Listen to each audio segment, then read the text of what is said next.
Құрметті әріптестер, біз бүгін Павлодар облысы Ақсу қаласына апарат. Біздің Ақсу қаласында керемет бүгін қуаныш болып жатыр. Зайзулаевтар отбасы біздің фонд арқылы, фонд отбасы мен жастарды қолдау арқылы үй алып жатыр. 3 комнаталы пәтер. Енді сізге сөз. Саламатсыз, менің атым Арайлым.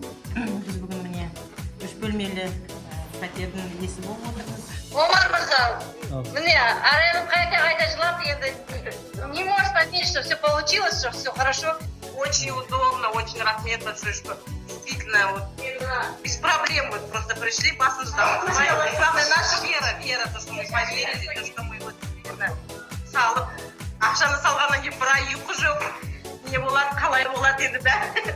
Қазіргі заманда сами знаете, все попадают, обманывают. Вот енді бүгін алдық, прям ризамын. Арлан мырзаға рахмет большой.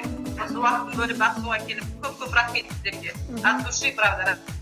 Это слезы счастья, слезы радости. Омар мырза, Гүлеке, сіздерге көп рахмет. Рахмет большой, рахмет. Міне, балалары бар, на съемной квартире жили.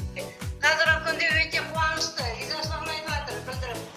Арайлым сөйлеуге жасаңыздар. Үйлеріңіз құтты болсын, іші қуанышқа толы болсын, берекеге толы болсын. Ішінде тек қана нәрестенің күлкісі болсын. Осы сіздің көз жасыңыз ақырғы көз жас болсын, ылғи күліп жүріңіз.